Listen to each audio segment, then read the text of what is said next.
Hi guys, my name's Alyssa and I'm from the Purpose Center hosting today's episode of Self-Care Sundays, a holistic approach to a healthier you. I'm here with Murshida, who's going to introduce herself briefly, and then we'll get into today's topic of yoga. Hi, yes, my name is Murshida Rudi Kadre, and I've been practicing yoga since 1984. So this is my 40th year anniversary of Wow. this, and it has really shaped my whole life. And it was one of those things where I met a yogi, and I tried a few techniques, and they worked for me, and I never stopped practicing. Wow. Could you explain to anyone who doesn't know what yoga is and what it entails? Yes, yoga means union. And union is really a word for feeling unified with ourself. And we have a moving center, we have a feeling emotional center, we have a thinking center. And when those things are all going in the same direction, we feel unified. We feel centered in ourself and grounded in ourself. We feel open and clear. And so union is a kind of science really of how to achieve that state in a moment, and then how to stabilize the state, and then how to really be firm in the state through all kinds of external situations, whether good or bad, pleasant, unpleasant, that internally we can stay in this open, clear, unified state. And yoga has many techniques for being able to do that, and they're best done all together. Yoga has movement, and that's what most people think of when they think of yoga. They think of hatha style yoga postures, and but there's many different kinds of yoga, many different styles of yoga, and some have dynamic breathing in the postures, and some keep the breathing outside of the postures. So the breathing part is called pranayama. The movement part is called asana, and then we also have mantra, or making sounds, which can be songs in Sanskrit or some other kind of foreign language, but we can also have mantras in English, and we can have single syllable sounds, which get to an essential energy in ourselves and also will flavor the atmosphere of a room. And then we have meditation. So that's how we direct our mind and learn how to have a calm, peaceful, clear, open, unified mind. And then we have study, and the study entails studying the masters of yoga and their stories and their life and their relationship with their teachers, their techniques, the teachings they taught. And then we study ourselves as to how well am I living like that, and how well do I follow the teachings of yoga in my everyday life. And that becomes a study, as well as the study of my direct experience when I practice yoga, because yoga does not rely on faith or belief like religions do, but they have techniques where if you practice them, you will get a result. And the result is predictable because of so many different masters from so many different religious traditions and cultures have achieved the same result from doing the same kinds of practices. So it is more of a science than a belief or philosophy. What are some common reasons you find people doing yoga or why people would reach out and try yoga? Often it has to do with physical health first, because if you're not feeling good in your body, that's a big distraction for being able to have an open, clear mind and feel good and feel like you want to have relationships and have creative work. So people go into yoga for physical health, and it does affect that, most certainly, because when you're breathing, you are putting oxygen into your organs and into your bloodstream, and you are healing yourself continuously in the practice. People will also come because they feel like they have a lot of negative thoughts and depression or anxiety. They worry about the future, or um, they're have emotional difficulties. They get really angry without much trigger. And so they might come in order to stabilize their emotional self. And again, the breathing is the most efficient way to change the mind and emotions, because you take one long, deep breath and something changes even after that one time. So then if you do a breathing practice, you can change more over time. And I think otherwise, I think people come to yoga because they have a sense that their life has the potential for greater purpose, more meaning, uh, being born into a body, having a human life. And so they have a spiritual pursuit of where is my place in the universe? What is my calling? What is my purpose? What gift can I share to the rest of the world? For someone that wants to begin their yoga journey, you talked about different types of yoga. What are more like common or introductory kind of like yogas that they can start? Hatha yoga is the more common one. And there are many kinds that are very gentle. So I would always tell a person to start with a very gentle, slow moving style yoga where the postures are not so difficult. And also, if the postures are done in a moving style, a dynamic style, then we can, with our breath and with gentle movement, we can teach our muscles to be long and stay long instead of forcing a muscle to be long. Because if you take a posture and you're stretched in a pose and then you're breathing in that pose, what happens is as soon as you release the pose, your muscles will go right back to shortening and they don't stay long. So we need some kind of gentle, even lengthening that's also pleasant and feels good so that the brain is giving the signal for the muscles to stay long. So something like that. There's Kundalini yoga, which can be done gently and dynamically. There's also Hatha style yoga that can be done gently and dynamically. And that's how I lead my beginning students. Are there any particular styles you think would be more effective in treating mental health problems? I think they're all very good. They all have their own individual windows of discovery and how it's effective. So I run something called the Rudra Yoga program, and it is a kind of a yoga university to move somebody through different yogic traditions. And we start with something called foundation. And here we are introducing basic movements of the spine and basic kinds of breathing and simple letting be kind of meditation. We're learning how also to, in any kind of situation, be able to orient ourselves to our environment and be able to feel our hands and feet and feel a centered self. And then we move into hatha yoga. So now we're in a yogic tradition, and we're doing gentle style hatha yoga so that the breath matches the movement, and there's connective movement between the postures, so the breath is continuous. And then when the breath is continuous and you're moving the body in the postures, you're opening different parts of yourself and healing your organs. And then your mind is also able to learn how to concentrate and become more and more calm. So then after that, then we go into dynamic style yoga, Kundalini yoga, which has a very kind of high spiritual frequency to it. And it really raises our mood and feeling and allows us to sense at first in the practice how we are more beings of light and energy than we are physical flesh. And Uh, that's very, very nice to feel. And you can feel it in one practice. So you don't have to do it for 10 years and then feel it. You can feel it in one practice. And then we start to have some integration with how does yoga work with work? How does yoga work with our everyday life in action? And then we up the energy a little bit into a tantra style yoga, which is really to understand there's no good and bad, there's only opportunity every moment. And so what is the opportunity of this moment?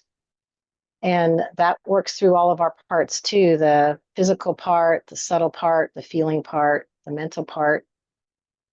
And then we have a Tao yoga, and Tao is really how do we connect with nature how do we learn from nature? How do we have a balanced, rhythmical day? And how do we move through the seasons and cycles of a year in our yoga practice? And so the movements are also a bit dynamic, and each thing is a small meditation. And after you do the movement, then you just rest in a non-doing, in a stillness and in a silence for a moment.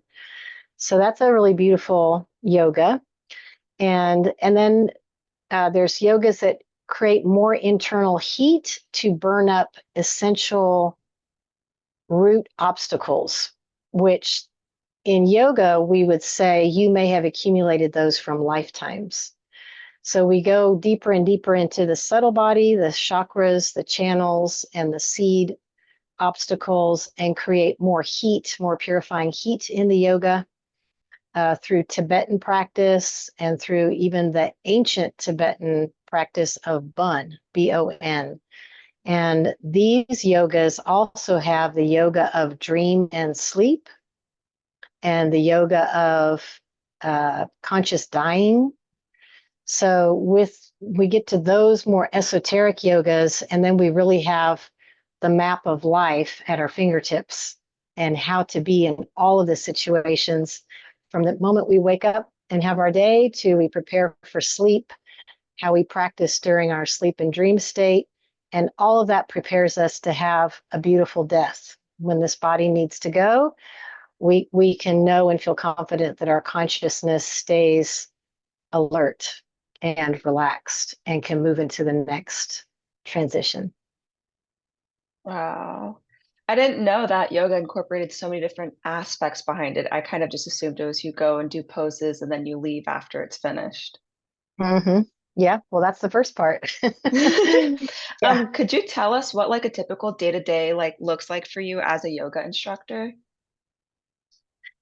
Yeah, so I wake up in the morning, and I typically wake up sometime between 6 and 6:30. So there's light in the sky and that wakes me up, and I have a cup of green tea and I'm quiet with myself for a time.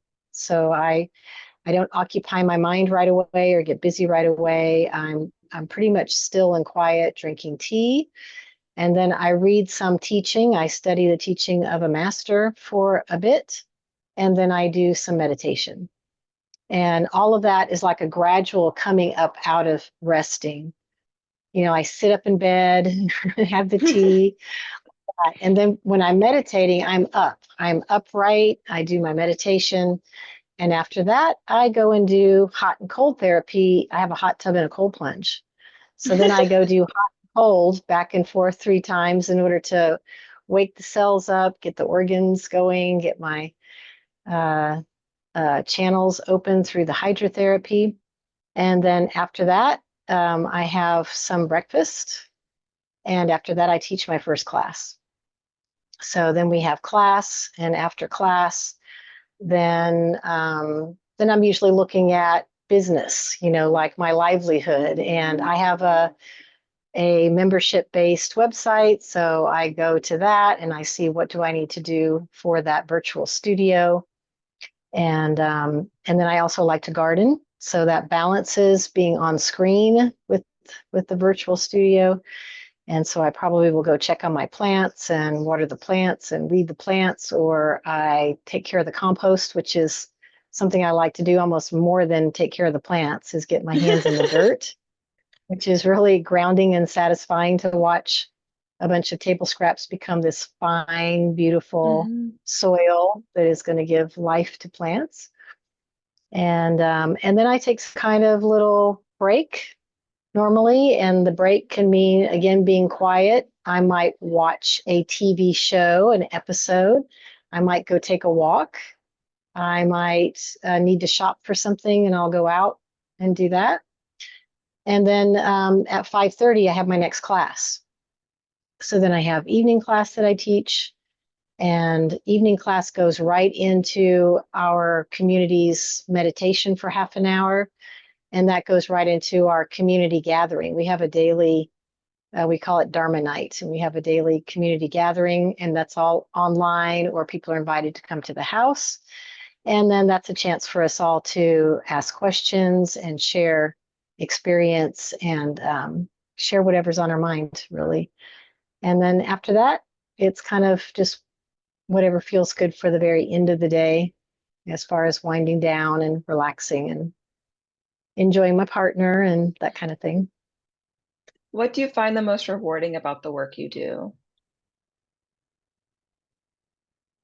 It's the most rewarding when somebody in class, when a student is getting the experience that I've had, or that I know they could have, meaning they'll tell me something about their state has changed after the yoga, or something has opened up, something is cleared, they're excited about something, they feel more creative, or maybe even just that, wow, my mind got really quiet during that session, and I feel like I could hold on to that sound of stillness more often. I feel like I know what it is now and I can tune into it more. So if a student tells me something like that, that's the greatest joy and reward. And for people that are doing yoga, how do you think it's beneficial to their mental health? Are there any specific stories of people that have gone in, maybe it was just for physical health, and then they ended up just having so much more than just the physical health too? Yeah, I mean, I find that really everybody struggles with their mental health because there's so much pressure in the world today to perform, to make more and more money, to even be able to Hmm. rent an apartment or a house or to buy food, to have transportation. Gas is so high. So there's just a lot of pressure, and it's very easy for someone to get into a panic state or to go into long depressions and or become manic depressive. So you don't really have to have a formal diagnosis to see, uh, for me to see the struggle that goes on there. Hmm. And so then if somebody does have a chronic condition that has been diagnosed, and I would just say the difference there is that maybe it's more embedded, it's more practice. The person has lived with it longer, um, and so you practice something, and that's an unintentional practice, but we practice something long enough and we get rutted, and then it's very hard to break out of that conditioning, that pattern. So if somebody is having mental health condition, it's important to, when you're practicing yoga, is to be patient with yourself and to see what can you establish regularly. Would it be a 10-minute meditation every day? Or would it be, I can do these 3 yoga postures every day? Or I like to sing, and I like this mantra. So could I sing this mantra for 3 minutes every day? Or a pranayama practice, doing some kind of breathing technique. And if you can find one technique that you could do for just a little bit every day, then you have something you can build on. And that one little practice that you do and that you build on and that you stay with over time will change the conditioning of your mind and emotions, whether you have a mental health diagnosis or not. It will change. And so that's the thing, though, right? It's like it's hard also for us to be disciplined. We're constantly Hmm. distracted. And so that's why, then again, it's important to have a guide also. So to have, whether it's your psychiatrist or your yoga teacher, or you have a teacher of teachers like a guru, if you have somebody that you can go to or ask questions or be accountable to, even to say, this week I did my practice every day for 5 minutes. And that is such a beautiful foundation to build on, and it will produce results. But we do have to build our discipline muscle in order to get results, because nothing happens if we don't practice it. And then one of my final questions is, what has your experience with yoga taught you about life in general that you wish everyone could know? I think I've already said it, that there is no good and bad, essentially, which is really hard to grok. You can Hmm. hear it and maybe kind of understand it, but when you're in the situation, it's very hard to Yep. then practice that. So I encourage people to practice that by asking a question rather than labeling something. So once you already hear yourself label, oh boy, this is bad, or this is wrong, Mm-hmm. or I don't like this, any of those more negative feelings, then to stop and pose a question, which the question is, and what can I learn from this? Or what is my opportunity here? Because there is always an opportunity. That's how life shows up to you to give you an opportunity through every experience, whether it's pleasant or unpleasant. And so if we can stop ourselves from trying to push away all the things we don't like and run after and search for and worry about the things that we don't yet have, then we can be in the present moment. And something magical happens when we can recognize that, when we can accept that. I think that's great. I think that's a great lesson to be learned for everyone to not try to immediately go to labeling things as good or bad, but taking it as like a learning experience or an opportunity to grow from whatever's occurring in their life instead of immediately saying, yes, this is good and no, this is terrible, and not being able to see a gray area in between. Right. Yeah. Yeah. I wish I knew that sooner than I did learn it.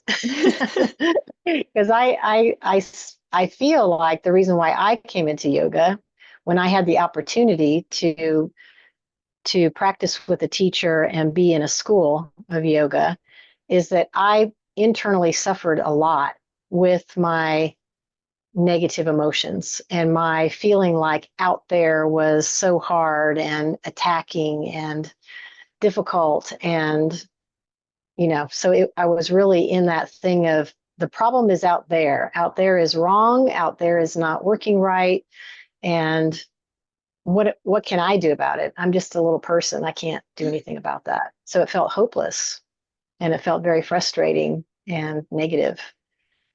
So if I had had that opportunity way earlier to say, it's just not good or bad, but life is speaking to you somehow. And could you ask the question, what can I learn from this? How can I grow? Would be great. And the other thing comes from another discipline that I practice, organic intelligence, which is when you are in those difficult and negative places, instead of going inside yourself where those feelings are very, very strong and the thinking is very, looped, Hmm. it's open your eyes and look out there. Look out there. And is there something that you can see in your immediate environment where you feel a little bit of change?